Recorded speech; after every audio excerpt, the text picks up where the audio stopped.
الحمد لله رب العالمين والعاقبة للمتقين والصلاة والسلام على من كان نبيا وآدم بين الماء والطين وعلى آله وصحابه أجمعين أما بعد فأعوذ بالله من الشيطان الرجيم بسم الله الرحمن الرحيم ومن يبتغ غير الإسلام دينا فلن يقبل منه وهو في الآخرة من الخاسرين صدق الله مولانا العظيم وصدق رسوله النبي الأمين الكريم ونحن على ذلك لمن الشاهدين والشاكرين والحمد لله رب العالمين. بارگاہ رسالت میں عقیدت و محبت کے ساتھ بآواز بلند ہدیہ پاک کے داریاں نچھاور کریں. اللہم صلی علی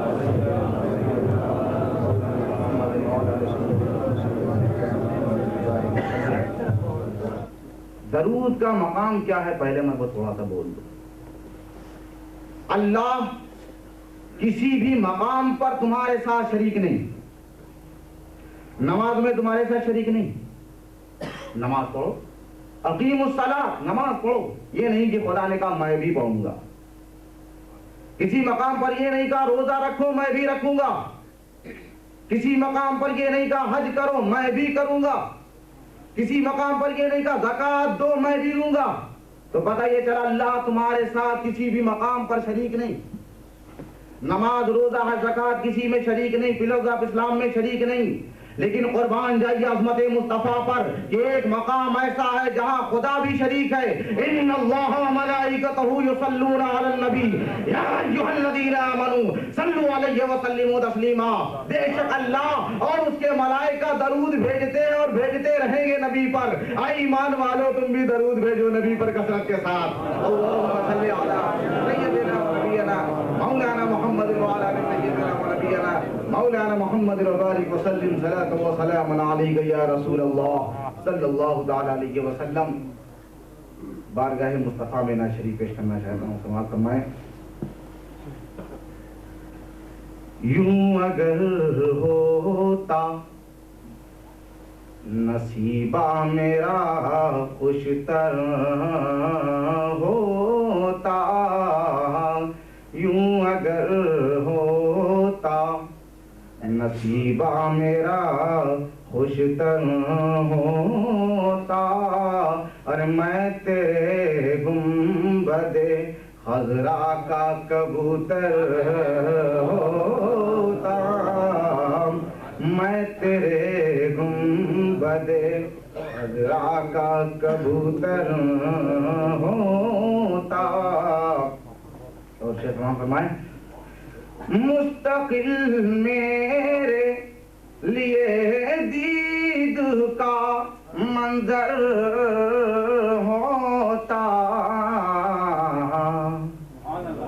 مستقل میرے لیے دید کا منظر ہوتا، اور میں تیرے روضے کی دیوار کا پتھر ہوتا، میں تیرے روضے کی دیوار کا پتھر ہوتا، یوں اگر ہوتا نصیبہ میرا خوشتر ہوتا.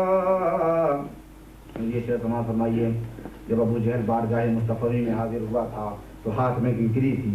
اس پہ ایک شعر ہے دست کافر میں جنہوں نے دی گواہی تیری،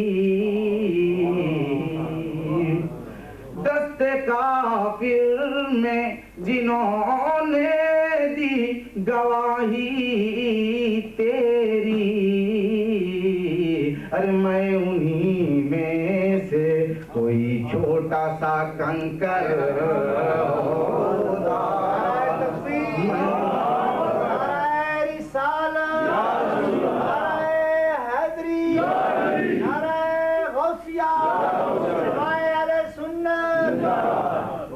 میں انہی میں سے کوئی چھوٹا سا کنکر ہوتا. جب نبی کریم صلی اللہ علیہ وسلم جب جا رہے تھے حضرت علی کو بستر رسول پر لٹا کر کے فاغشیناہم فہم لا یبصرون جس مٹی کو پڑھ کر کے پھونک رہے تھے تو جتنی صفیں لگی ہوئی تھی کافروں کی ان کی آنکھوں میں اتنی رویت نہیں تھی کہ وہ نبی کو دیکھ سکیں. اس پہ یہ شعر ہے تو نے جو خاک صفحہ کفر کی جانب پھینکی تو نے جو خاک صفحہ کفر کی جانب پھینکی ارے میں انہی میں سے کوئی ذرہ کمتر ہوگا میں انہی میں سے کوئی ذرہ کمتر ہوتا یوں اگر ہوتا نصیبہ میرا خوشتر ہوتا. اور آپ دیکھ رہے ہیں عالم مسلمان کا تو یہ عالم ہے جس کو ہر جگہ مارا جا رہا. اس پہ ایک شعر اور سماعت فرما لیں. یا رسول اللہ امتی امتی گر آپ کے ہوتے امتی امتی گر آپ کے ہوتے ارے ہم میں ہر شخص ابابیل کا لشکر ہم میں ہر شخص ابابیل کا لشکر ہوتا یوں اگر ہوتا نصیبہ میرا خوشتر ہوتا. ابھی میں نے جو آیت کریمہ پڑھی وَمَن يَبْتَغِ غَيْرَ الْإِسْلَامِ دِينًا فَلَن يُقْبَلَ مِنْهُ وَهُوَ فِي الْآخِرَةِ مِنَ الْخَاسِرِينَ. If anybody will accept, if anybody will consent any other religion except Islam, that will be not sent by Allah. اور اسلام کے علاوہ کوئی اور دین چاہے گا, اسلام کے علاوہ سے مطلب عیسائی, یہودی, بدھسٹ, جیوس, کوئی بھی مذہب کو قبول کرے گا وہ قبول نہ کیا جائے گا اور آخرت میں وہ گھاٹا اٹھانے والوں میں سے ہوگا. اسلام کی عزت نبی کی عزت سے ہے, اسلام کی عظمت نبی کی عظمت سے ہے. تو میں آج بھی چاہوں گا کہ نبی کے بارے میں کچھ ذکر کیا جائے. تمثیل سے لیتا چلوں کہ دنیاوی بادشاہ کی بہت کہانیاں پڑھی ہیں آپ نے. دنیاوی بادشاہ وہ ہوتے ہیں جو اپنے مقررہ حاکموں کے ذریعے رعایا سے ان پر عمل کراتے ہیں کہ جب میرے دربار میں آؤ تو ایسے آؤ, میرے دربار میں حاضری دو تو ایسے دو, میرے دربار میں حاضری کے طریقے یہ ہیں, میرے دربار میں سلام و کلام کے طریقے یہ ہیں, میرے دربار کے رابطے ضابطے یہ ہیں. لیکن جب وہ بادشاہ گیا اس کا قانون بھی ختم, اس کا قانون بھی فنا, اس کے دربار کے رابطے ضابطے سب ختم ہو گئے. لیکن اسی آسمان کے نیچے ایک ایسا بادشاہ بھی ہے جس کے آداب کو اس نے خود نہیں بنایا بلکہ خدا بنا رہا ہے, جس کے آداب کو خدا سکھا رہا ہے کہ اگر اس بارگاہ میں آؤ گے تو ایسے آؤ, اور اس بارگاہ میں اگر جو خلاف ورزی کرتا اس کو سخت سزا دی جائے گی. وہ دربار اور اس دربار کی وسعت سلطنت کا تو یہ عالم ہے کہ وہاں پر جنات جائے تو جھجکتے ہوئے جائیں, فرشتے کلمہ پڑھتے ہوئے جائیں, اور حتیٰ یہ کہ درخت اور درخت چاند و سورج اشاروں پر چلیں. وہ دربار دارین کے مالک و مولا شفیع المذنبین رحمت للعالمین کا دربار ہے. تو آؤ ہم تمہیں قرآن کی سیر کراتے ہیں اور اللہ نے اپنے مصطفیٰ کی سلطنت کا کون سا قانون, کون سا آداب ہمیں سکھایا, اس پر نظر ڈالتے ہیں. کچھ لوگ زمانے رسالت میں نبی کریم صلی اللہ علیہ وسلم کے اعلان کرنے سے پہلے ہی, بقرعید کے آنے سے پہلے ہی بکرا کاٹنا شروع کر دیتے تھے, رمضان کے آنے سے پہلے ہی روزہ رکھنا شروع کر دیتے تھے. قرآن کی آیت نازل ہوئی ہے ایھا الذین آمنوا لا تقدموا بین یدی اللہ ورسولہ, اے ایمان والو اللہ اور اس کے رسول سے آگے نہ بڑھو. گویا کہ اللہ کے اس کے رسول سے آگے بڑھنے سے اللہ روک رہا ہے, رسول سے آگے نہ بڑھو. حضرت قیس بن شماس رضی اللہ تعالیٰ عنہ جو کہ اونچا سنتے تھے, صحابی رسول سے اونچا سنتے تھے نبی کی آواز میں, نبی کی بارگاہ میں کبھی کبھی ان کی آواز بلند ہو جایا کرتی تھی.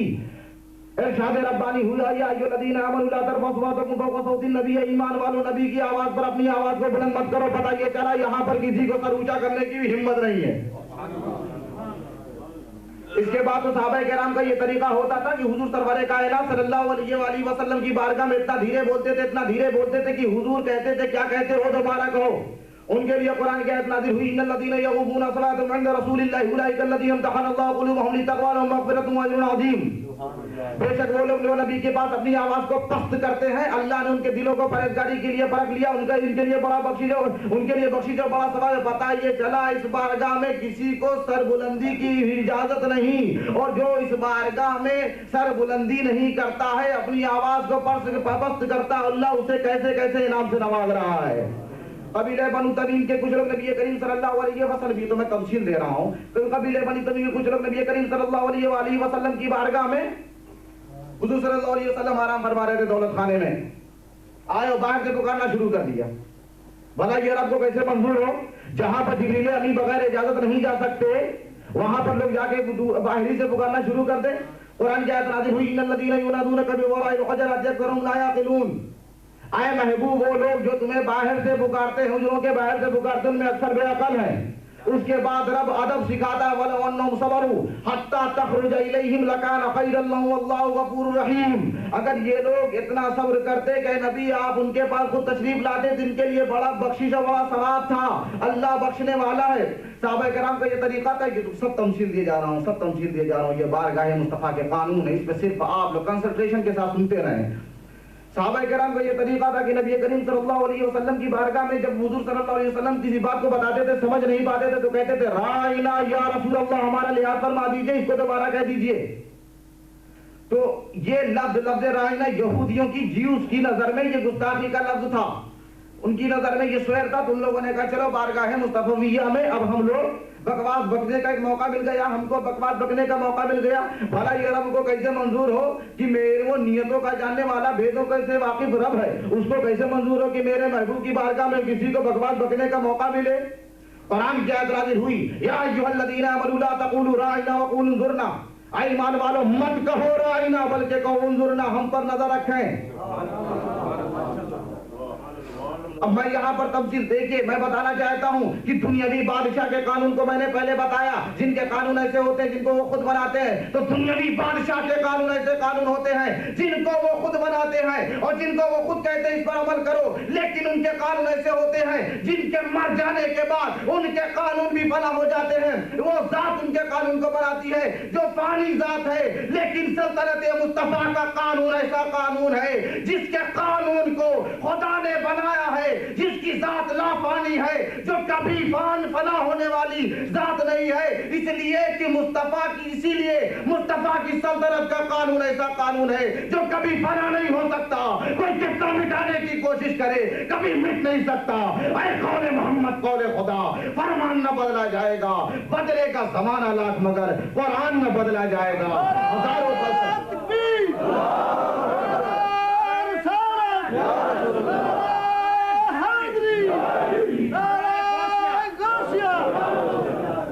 ہزاروں فلسفے بگڑے بنے بدل بھی گئے مگر رسول کا قرآن بدل نہیں سکتا. اللہم صلی علی سیدنا و نبینا مولانا محمد و علی سیدنا و نبینا مولانا محمد وبارک وسلم صلاۃ و سلاما علیک یا رسول اللہ صلی اللہ تعالی علیہ وآلہ وسلم. سلطنت مصطفیٰ میں رہتے ہیں اور جو غدار ہوتے ہیں ان کے بارے میں بھی تھوڑا سا نظر ڈالتے ہیں. ولید بن مغیرہ قاتل نے ایک بار کہا تھا اے محبوب, اے نبی, اے محمد صلی اللہ علیہ وسلم آپ مجنون ہیں, نعوذ باللہ, یعنی دیوانے ہیں. فوراً قرآن کی آیت نازل ہوئی, رب کو حضور کو ایذا پہنچی, ایذائے نبی ایذائے الہی ہے. تو پہلے نبی کو بہلایا جا رہا, مانتا بنعمت ربک مجنون, آپ کے رب کے فضل سے آپ مجنون نہیں ہیں. وَإِنَّكَ لَأَجْرٌ غَيْرُ مَمْنُونَ, آپ کے لیے تو بے پناہ ثواب ہے.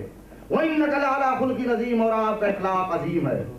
پھر غضب الہی کا دریا جوش میں آیا, قرآن کی آیت نازل ہوئی وَلَا تُطِعْ كُلَّ حَلَّافٍ مَّهِينٍ هَمَّازٍ مَّشَّاءٍ بِنَمِيمٍ مَّنَّاعٍ لِلْخَيْرِ مُعْتَدٍ عَظِيمٍ عُتُلٍّ بَعْدَ ذَلِكَ زَنِيمٍ. اس میں اس کی 10 برائیاں بیان کی گئی، لیکن آخر میں برائی کہی گئی اتنی بات ذالک غنیم، اس کا اس پر ترا یہ ہے کہ یہ حرام کا بچہ ہے۔ جب اس نے یہ سنا تو اپنی ماں سے جا کے پوچھنے لگا کہ محمد صلی اللہ علیہ وسلم نے میرے 10 عیب بیان کیے ہیں، لیکن 9 سے تو میں عاقب ہوں۔ محمد صلی اللہ علیہ وسلم کبھی جھوٹ نہیں بولتے، تو تجھے بتانا یہ پڑے گا کہ میں حرامی ہوں یا حلالی۔ اس کی ماں نے کہا سن، جب محمد صلی اللہ علیہ وسلم نے تجھے بتا ہی دیا ہے یقیناً تو حرامی ہے۔ پھر اس کی ماں نے اس کے پوری داستان بتائی کہ میں نے چرواہے کے ذریعے تجھے پیدا کیا کیونکہ تیرا باپ نامرد تھا اور تیرا باپ بہت بڑا مالدار تھا۔ میں یہ ڈرتا تھا کہیں کوئی وراثت میں ڈرتی تھی کوئی بھی تیری وراثت کسی کو نہ ملے۔ تو پتہ یہ چلا کہ جو لوگ توہین مصطفیٰ کو اپنا پیشہ بنا لے یقیناً ان کی بنیاد میں خطا ہوتی ہے۔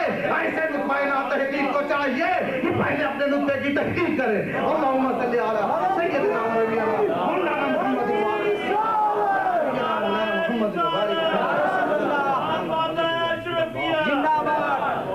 صلی اللہ تعالی علی النبی المبارک صلی اللہ تعالی علیہ وآلہ وسلم سنسمہ علی الخرطوم۔ ہم ان کی تھوتنی پر ایسا داغ دے دیتے ہیں کہ لوگ دور ہی سے پہچان جاتے ہیں یقیناً یہ مصطفیٰ کی بارگاہ کا منکر ہے۔ جلالین سے ہم ان کی دھوتری پر ایسا داغ دیتے تو یقیناً آپ کہتے ہوں گے دوری سے دیکھ کے بتا دیتے بھائی یہ وہی ہے، یہ ہے سنسمہ علی الخرطوم۔ ابو لہب نے کہا ہلاک ہو جائے محمد، محمد کے دونوں ہاتھ ٹوٹ جائیں۔ فوراً قرآن کی آیت نازل ہوئی تبت یدا ابی لہب، ہلاک ہو جائے ابو لہب۔ اس نے کہا تو وہ تو محمد ہو جائے، لیکن رب نے کہہ دیا وہ یقیناً ہو گیا۔ لیکن میں یہ کہنا چاہتا ہوں کہ اب ولید بن مغیرہ بھی نہیں رہا، اب ابو لہب بھی نہیں رہا، لیکن عالم یہ ہے کہ نمازی نماز میں تلاوت کرنے والا قرآن میں ان کی القاب سے نہ تواضع کر رہا تبت یدا ابی لہب، ہلاک ہو جائے ابو لہب، ہلاک ہو جائے ابو لہب، پانچوں کہیں نہ کہیں ہوتے یہ مشرق و مغرب میں۔ ادب گاہس کے زیر آسماں ہزار شناز اتر، نفس گم کر دمی آیت جنید و بایزی ایجا۔ تو میں یہ کہنا چاہتا ہوں انہی کے رب کی قسم اس دربار کا نکلا ہوا کہیں پناہ نہیں پاتا، کہیں بھی پناہ نہیں پاتا۔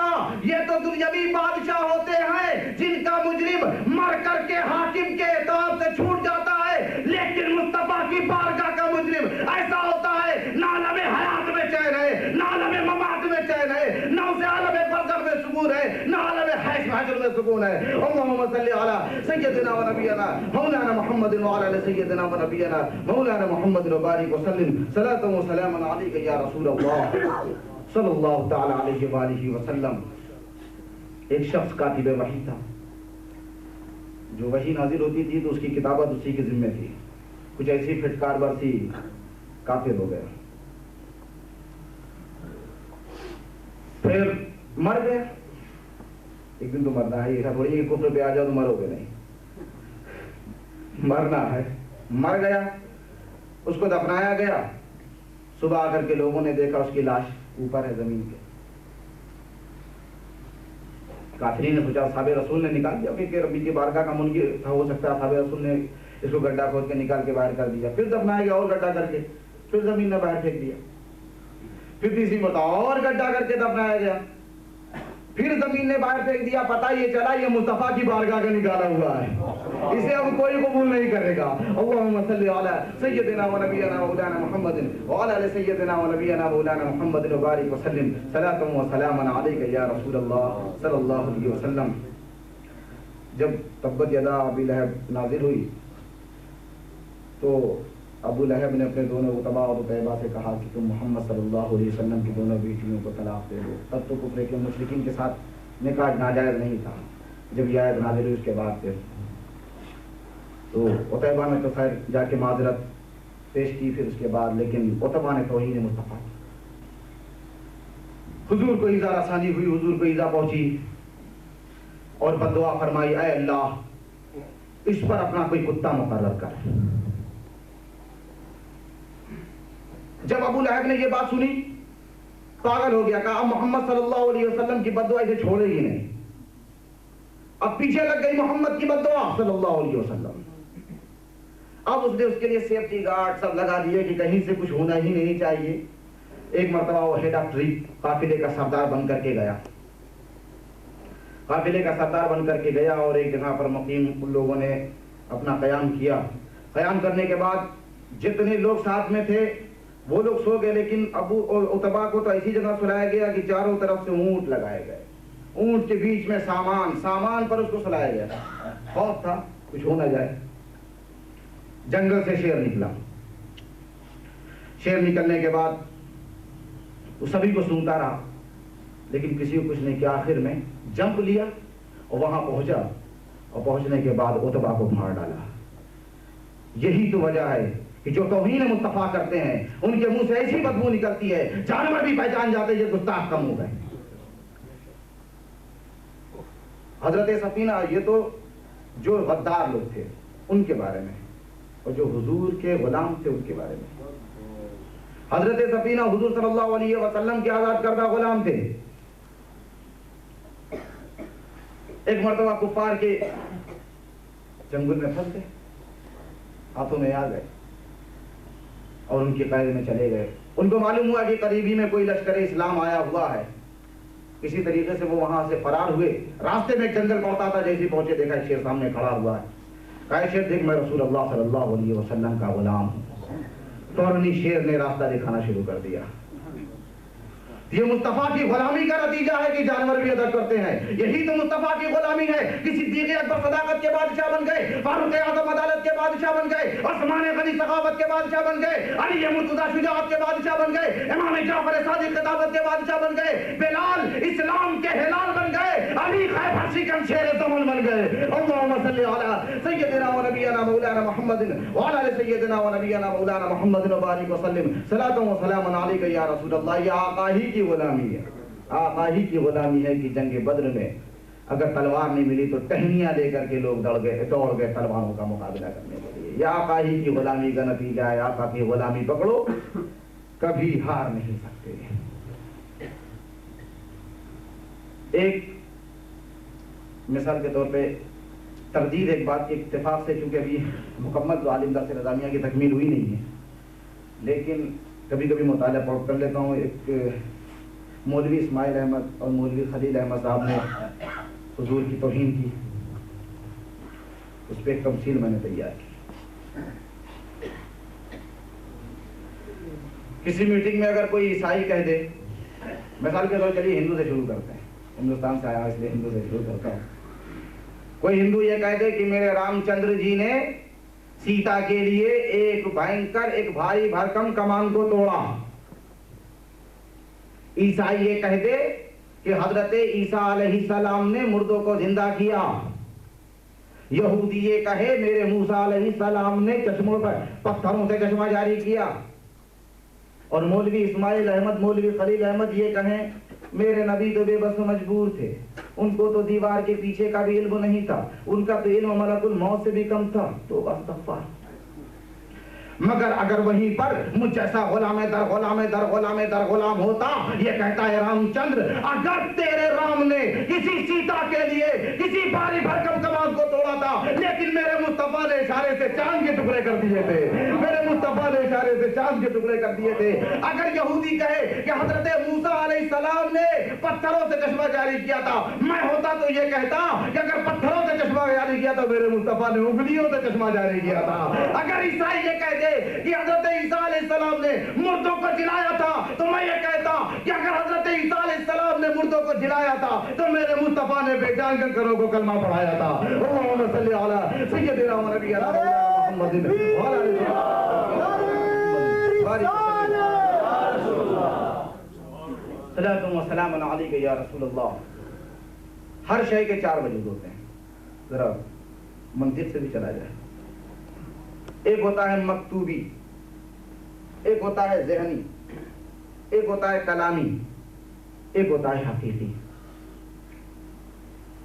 مکتوبی یعنی لکھا ہوا, ذہنی یعنی سوچا ہوا, کلامی یعنی بولا ہوا, حقیقی جو سامنے موجود ہے. ہمارے قبلہ شاہ صاحب یہاں بیٹھے ہوئے ہیں, ان کا نام آپ کسی کتاب میں پڑھیں تو یہ ان کا مکتوبی وجود, ان کے بارے میں سوچیں تو یہ ان کا ذہنی وجود, ان کی قد و قامت کے بارے میں گفتگو کریں یہ ان کا کلامی وجود, یہ خود موجود ہیں یہ ان کا حقیقی وجود.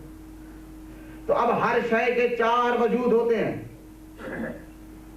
تو اب قرآن کے بھی 4 وجود ہونے چاہیے. تو قرآن کے 4 وجود ڈھونڈتے ہیں. قرآن کو اپنی نظروں کے سامنے تم دیکھتے ہو، یہ قرآن کا مکتوبی وجود. قرآن کو تم پڑھتے ہو، یہ قرآن کا کلامی وجود. قرآن کو تم حفظ کرتے ہو، یہ قرآن کا ذہنی وجود. حقیقی وجود کہاں ہے؟ مکتوبی مل گیا، ذہنی مل گیا، کلامی مل گیا، حقیقی وجود کہاں ہے؟ قدرت کا اعلان ہو رہا ہے، اے محبوب ہم نے قرآن کو آپ کی قلب میں اتارا ہے. جو قرآن کا حقیقی وجود ہے وہ نبی کی ذات ہے، وہ نبی کی ذات ہے. تو اب ایک بات بتائیں، اگر کوئی شخص سیدھی میں سے کھڑا ہو کر یہ کہہ دے کہ قرآن کی فلاں صورت اور فلاں پارے فلاں سپارے میں فلاں آیت میں یہ خطا یہ غلطی ہے، سب اٹھ کے یہ کہیں گے کافر ہو گیا. سبھی اٹھ کے کہیں گے کافر ہو گیا. تو میں پوچھنا چاہوں گا، جب مکتوبی قرآن میں کوئی خطا اور غلطی نکالے تو کافر ہو جاتا ہے، تو جو حقیقی قرآن ہے اگر اس کی زندگی میں کوئی نکتہ چینی کرے اس کے بارے میں آپ خود فیصلہ کر سکتے ہیں. اللہم صلی علی سیدنا و نبینا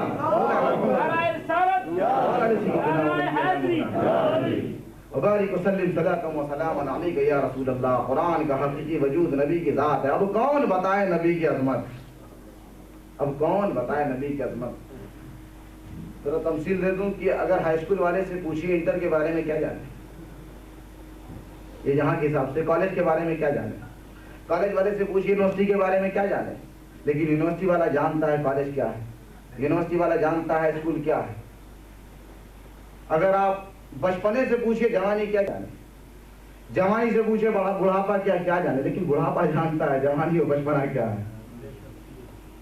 اب میں لائن سے چلوں، جہاں سے مسلمین کی انتہا وہاں سے مومنین کی ابتدا، اور جہاں سے مومنین کی انتہا وہاں سے صالحین کی ابتدا، اور جہاں سے صالحین کی انتہا وہاں سے مجازین کی ابتدا، اور جہاں سے مجازین کی انتہا وہاں سے سالکین کی ابتدا، اور جہاں سے سالکین کی انتہا وہاں سے ولیین کی ابتدا، اور جہاں سے ولیین کی انتہا وہاں سے تبع تابعین کی ابتدا، اور جہاں سے تبع تابعین کی انتہا وہاں سے تبع تابعین کی ابتدا، اور جہاں سے تبع تابعین کی انتہا وہاں سے تابعین کی ابتدا، اور جہاں سے تابعین کی انتہا وہاں سے نبیین کی ابتدا، اور جہاں سے نبیین کی انتہا وہاں سے رسولوں کی ابتدا، اور جہاں سے رسولوں کی انتہا وہاں سے محمد عربی کی ابتدا. اب ساری انتہا نبی کی ابتدا میں کون بتائے نبی کی عظمت؟ کسی میں اتنی صلاحیت ہی نہیں جو بتا سکے نبی کی عظمت. اور حضرت آدم سے پوچھتے ہیں ابو البشر حضرت آدم آپ بتائیے نبی کی عظمت، تو یہ کہیں گے نبی عرش کے اوپر ہم عرش کے نیچے کیا بتائیں نبی کی عظمت.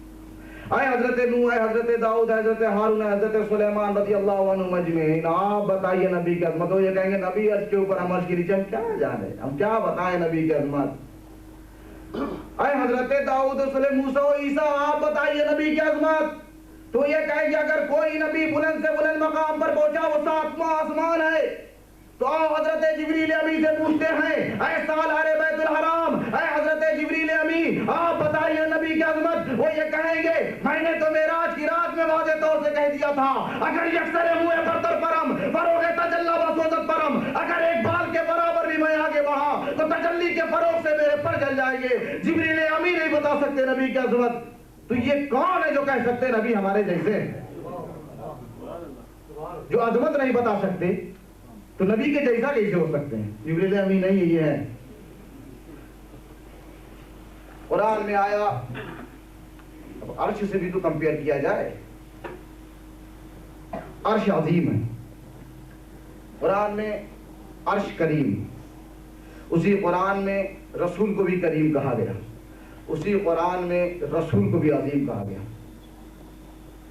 پوچھا یہ گیا کہ عرش کو عظیم کیوں کہا گیا؟ کہا اس لیے کہ جتنی عظمتیں ہیں وہ عرش کے نیچے ہیں اور اس کے دائرے میں، اس کے دائرے سے باہر نہیں. کہا کریم کیوں کہا؟ کہا عزت والا ہے. پتہ یہ چلا عرش عظیم، رسول عظیم، عرش کریم، رسول کریم. اب اس میں بلند کون ہے؟ تو معراج کی رات اس بات پر دلالت کر رہی ہے کہ رسول کے قدم عرش پر ہے. اللہم صلی علی سیدنا و نبینا مولانا محمد و علی سیدنا و نبینا مولانا محمد و بارک وسلم. اب کون بتائے نبی کی عظمت؟ اب یہ بھی بات ثابت ہو رہی، جملہ نازل ہو رہا ہے کہ اب جب رسول کا قدم عرش پر ہے تب تم کو عظمت لینی ہے تو رسول کے قدموں ہی سے ملے گی، حتیٰ یہ کہ خدا سے قربت لینی وہ بھی رسول کے قدموں ہی سے ملے گی۔ اللہم صلی علی سیدنا و نبینا مولانا محمد وعلی آل سیدنا و نبینا مولانا محمد وبارک وسلم صلاۃ و سلام علیک یا رسول اللہ۔ کون بتائے نبی کی عظمت؟ تو قرآن کا حقیقی وجود نبی کی ذات، میں پھر واپس لینا چاہتا ہوں، قرآن کا حقیقی وجود نبی کی ذات، تو اب وہی بتا سکتا ہے نبی کی عظمت جو قرآن کے پارے ہے، اور رسول کی ذات عرش سے بالا، تو اب وہی بتا سکتا ہے نبی کی عظمت جس کی صفت قدیم کے نیچے ساری عظمتیں ہیں، وہ اللہ اس کے علاوہ کوئی بتا نہیں سکتا نبی کی عظمت۔ اللہم صلی علی سیدنا و نبینا مولانا محمد وبارک وسلم۔ لا مکان سے بھی آگے جس کی شان رفعت ہے وہ نبی برحق ہیں، تاجدار وحدت ہیں، اور انہی کے نائب حضرت غوث اعظم ہیں۔ اب میں پوائنٹ پہ انہی کے نائب جن کا ہم لوگ جشن مناتے ہیں حضرت غوث اعظم ہیں۔ وہ رسول اعظم، یہ غوث اعظم، وہ سید الکونین، یہ غوث الثقلین۔ قرآن نے وَلَوْ أَنَّهُمْ إِذْ ظَلَمُوا أَنفُسَهُمْ جَاءُوكَ فَاسْتَغْفَرُوا اللَّهَ وَاسْتَغْفَرَ لَهُمُ الرَّسُولُ لَوَجَدُوا اللَّهَ تَوَّابًا رَحِيمًا۔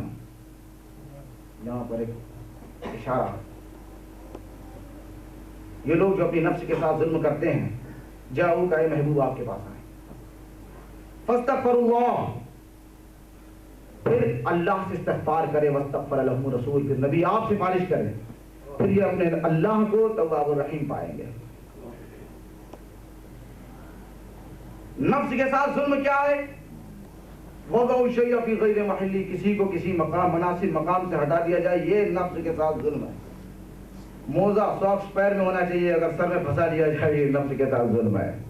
ٹوپی سر پر ہونا چاہیے، پیر میں لگا لی جائے، یہ ظلم ہے۔ نماز پڑھنا چاہیے، نہیں پڑھتے، یہ ظلم ہے۔ روزہ رکھنا چاہیے، نہیں رکھتے، یہ ظلم ہے۔ حج کرنا چاہیے، نہیں کرتے، یہ ظلم ہے۔ زکوٰۃ دینے کی استطاعت ہے، نہیں دیتے، یہ ظلم ہے۔ تو میں یہ کہتا ہوں ظلم وہ چیز ہے کسی چیز کو کسی مناسب مقام سے ہٹا دیا جائے، یہ ظلم ہے۔ اور اگر ظلم کرے تو جاؤ کا محبوب آپ کے پاس آئے۔ سمجھ میں یہ نہیں آ رہا، مسجد نبوی موجود، خانہ کعبہ موجود، بیت المقدس موجود، مسجد قباء موجود، وہاں نہیں بلایا، اے نبی آپ کے پاس آئے۔ مسجد نبوی بلا لیا ہوتا، اگر مسجد نبوی بلایا ہوتا تو ایک بات یہ بھی سن لیجیے، جواب سنتے چلیے، اگر مسجد نبوی بلایا ہوتا تو مسجد نبوی صرف خدا کا گھر، خانہ کعبہ بلایا ہوتا تو خانہ کعبہ صرف خدا کا گھر، بیت المقدس بلایا ہوتا تو بیت المقدس صرف خدا کا گھر، مسجد قباء بلایا ہوتا تو مسجد قباء صرف خدا کا گھر۔ اے محبوب آپ کے پاس ہے جو آپ کا بھی در ہو، میرا بھی در ہو۔ اللہم صلی علی سیدنا و نبینا مولانا محمد وعلی آل سیدنا و نبینا مولانا محمد وبارک وسلم صلاۃ و سلام علیک یا رسول اللہ۔ جاؤ کا اے محبوب آپ کے پاس آئے، اے محبوب آپ کے پاس آئے، تو سوال یہ اٹھتا ہے ہندوستان کے غریب و مسکین مسلمان، پاکستان کے وہ غریب مسلمان، وہ کیسے جائیں؟ ان کے پاس اتنی استطاعت نہیں ہے کہ نفس کے ساتھ ظلم ہی ہو رہا ہے۔ اے نبی آپ کے پاس جائیں، کیسے جائیں؟ جانا ہی پڑے گا۔ جب آپ سنتے چلے کہ اگر مسجد نبوی بلایا ہوتا، ایک بات اشارہ دے دوں کہ ہر ولی نائب نبی ہوتا ہے، ہر ولی نائب نبی ہوتا ہے۔ تو اگر مسجد نبوی بلایا ہوتا تو مسجد نبوی کا کوئی نائب نہیں، اگر خانہ کعبہ بلایا ہوتا تو خانہ کعبہ کا کوئی نائب نہیں، اگر بیت المقدس بلایا ہوتا تو بیت المقدس کا کوئی نائب نہیں، اگر مسجد قباء بلایا ہوتا مسجد قباء کا نائب نہیں۔ اے رسول آپ کی بارگاہ میں بلایا ہے تو اب پتہ یہ چلا، اے نبی آپ کی بارگاہ میں اگر نہیں آ سکتے تو آپ کے نائب کی بارگاہ میں چلے جائے، غوث اعظم کی بارگاہ میں چلے جائے، خواجہ اجمیری کی بارگاہ میں چلے جائے، ڈاکٹر اجمیری کی بارگاہ میں چلے جائے۔ اللہم صلی علی سیدنا و نبینا مولانا محمد وعلی آل سیدنا و نبینا مولانا محمد وبارک وسلم صلاۃ و سلام علیک یا رسول اللہ۔ ہم اپنے نفس کے ساتھ ظلم کرتے ہیں، اس لیے ولیوں کی بارگاہ میں جاتے ہیں۔ یہ بتاتا چلوں کہ ہم لوگ جو ولیوں کا ذکر کرتے ہیں یہ اپنی مرضی اور اپنا ایجاد نہیں ہے۔ آپ قرآن کو پڑھیے تو حضرت لقمان کا ذکر ہے کہ نہیں قرآن میں؟ حضرت مریم کا ذکر پائیں گے کہ نہیں پائیں گے؟ اصحاب کہف کا ذکر ہے کہ نہیں ہے؟ حضرت عیسیٰ کے حواریوں کا ذکر ہے یا نہیں ہے؟ اچھا ایک بات بتائیے، تو جب اصحاب کہف کا ذکر قرآن میں، حضرت مریم کا ذکر قرآن میں، حضرت لقمان کا ذکر قرآن میں، اصحاب کہف کا ذکر قرآن میں، تو یہ ہماری مرضی، ہمارا ایجاد نہیں، بلکہ یہ منشأ قرآن ہے، یہ مرضی رحمان ہے، یہ مرضی رحمان ہے۔ اور اچھا بات یہ بھی ہے کہ حضرت موسیٰ علیہ السلام ایک بار نبی ولی کی بارگاہ میں گئے، بہت مشہور واقعہ، وقت ہے نہیں، صرف شارٹ میں بتاتا چلو، شارٹ اینڈ سویٹ ہو، کہ حضرت موسیٰ علیہ السلام ایک مرتبہ ولی کی بارگاہ میں گئے تھے، اور حضور جب مسجد نبوی میں بیٹھتے تھے صرف قانون کی بات نہیں کرتے تھے، بلکہ کبھی کبھی حضرت اویس قرنی کا بھی ذکر کیا کرتے تھے، کبھی کبھی ولیوں کا بھی ذکر کیا کرتے تھے، اصحاب کہف کا بھی ذکر کیا کرتے تھے۔ تو پتہ یہ چلا ولیوں کی بارگاہ میں جانا موسیٰ کلیم اللہ کی سنت، اور ولیوں کا ذکر کرنا رسول اللہ کی سنت۔ اللہم صلی علی سیدنا و نبینا مولانا محمد وعلی آل سیدنا و نبینا مولانا محمد وبارک وسلم۔ بلکہ ایک عالم نے تو یہاں تک کہا اگر اللہ کے نبیوں کا ذکر کرو گے، اللہ کے نبیوں کا ذکر کرو گے تو اللہ کی عبادت ہوئے گی، اور اللہ کے ولیوں کا ذکر کرو گے تو گناہوں کی مغفرت ہوئے گی۔ اللہم صلی علی سیدنا و نبینا مولانا محمد وبارک وسلم، صلاۃ و سلام علیک یا رسول اللہ۔ ایک ارشاد ربانی ہے، حدیث پاک سے ہے کہ جب بندہ میرے فرائض کی حد کو پا جاتا ہے اور نوافل پہ پیر عمل ہو جاتا ہے تو میں اس کے ہاتھ، پیر، کان، ناک، آنکھ بن جاتا ہوں، میرے ذریعے سے سنتا چلتا بولتا ہے، میرے ذریعے سے سنتا چلتا بولتا ہے۔ تو جب اللہ کا وہ بندہ جو اللہ کے ولی ہوتے ہیں اللہ کے ذریعے سے سنتے چلتے بولتے ہیں، یقیناً انہیں اللہ انہی کے ذریعے سے، اللہ نے فرمایا کہ میں انہی کے ذریعے سے چلتا سنتا بولتا ہوں، تو یقیناً انہی کے ذریعے سے دیتا بھی ہے۔ تو جب اللہ اپنے بندوں کے ذریعے سے دیتا ہے تو ہم ان بندوں کے ذریعے اللہ سے کیوں نہ مانگے؟ ہم کیوں نہ مانگے ان بندوں کے ذریعے سے؟ ایک مقام بنا ہے، من عاد لی ولیا فقد آذنتہ للحرب، اگر کسی نے میرے ولی سے دشمنی کی تو میں اسے اعلان جنگ دیتا ہوں۔ کون بے وقوف ہے جو خدا سے لڑائی لے گا؟ کسی میں اتنی طاقت و سکت ہے جو خدا سے لڑائی لے لے؟